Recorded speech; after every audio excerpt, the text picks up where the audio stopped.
રાજકોટના ઉપલેટાના સેવકો દ્વારા ધોળકાથી લઈને દ્વારકા સુધી પદયાત્રા કરનાર ભક્તો, શ્રદ્ધાળુઓ અને સેવકો માટે આગેવાનો દ્વારા ખાસ વ્યવસ્થા કરી માનવ સેવાનું ઉત્તમ ઉદાહરણ પૂરું પાડી સંઘ માટે વિશેષ સેવા પૂરી પાડી છે, જેમાં છેલ્લા 26 વર્ષથી શ્રદ્ધાળુઓ દ્વારા અમદાવાદ જિલ્લાના ધોળકાથી લઈને દ્વારકા સુધીની હોળીના ઉત્સવ નિમિત્તે ખાસ પદયાત્રાનું આયોજન કરવામાં આવ્યું છે.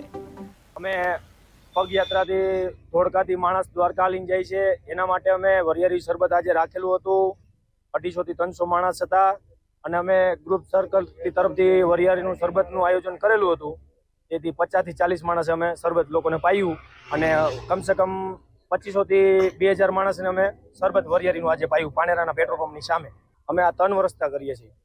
અમે 30-40 માણસ છીએ.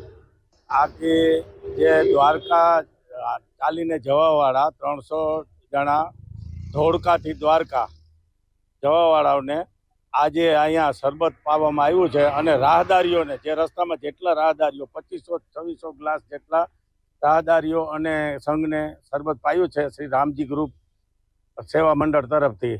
આ 3 વર્ષ ત્યાં સેવા કરે છે. સેવા તો અમારા ગ્રુપમાં એમ માનો ને કે 50 જણા છે. 3 વર્ષ થયા. હાલ અત્યારે અમે ધોળકાથી સંઘમાં દ્વારકા જઈએ છીએ અને અત્યારે અહીંયા ડુમિયાણીથી નીકળી રહ્યા છીએ અને ઈસરા પાટી અમારું રોકાણ છે રાતનું. સંઘમાં લગભગ 200 આજુબાજુ માણસનો સ્ટાફ છે અમારો. 26 વર્ષથી અમે જઈએ છીએ ધોળકાથી દ્વારકા. સંઘનો હેતુ એટલે 26 વર્ષથી કન્ટિન્યુ સંઘ નીકળે જ છે ધોળકાથી. હું લગભગ 2-3 વર્ષથી આ સંઘમાં જોડાયો છું. 2-3 વર્ષથી હાલું છું આ સંઘમાં. આ પદયાત્રા સંઘ છેલ્લા 26 વર્ષથી અવિરત ચાલે છે અને ભગવાન દ્વારકાધીશ કરશે તો અવિરત ચાલતો રહેશે. અમે હોળી તહેવાર નિમિત્તે છેલ્લા 26 વર્ષથી ફૂલડોળ ઉત્સવ અને હોળી તહેવાર નિમિત્તે પદયાત્રા લઈને નીકળીએ છીએ. આજે બપોરે ડુમિયાણી પટેલ સમાજમાં અમારું બપોરનું રોકાણ હતું. ત્યાં જમવાની વ્યવસ્થા, મિનરલ પાણીની વ્યવસ્થા અને બપોર વિરામની વ્યવસ્થા કરવામાં આવી હતી. ત્યારબાદ પટેલ ઇન્ડસ્ટ્રીઝ ઈસરા પાટિયા બપોરથી લઈને રાત્રિ રોકાણનું અમારું આયોજન અહીંયા છે. સાથે અમારું ભોજન વ્યવસ્થા છે, પાણીની વ્યવસ્થા છે. રસ્તામાં સતત શરબત, ચા, પાણી, નાસ્તાનું આયોજન લોકો દ્વારા કરતા આવ્યા છે અને અમે એ સેવાનો લાભ લઈએ છીએ.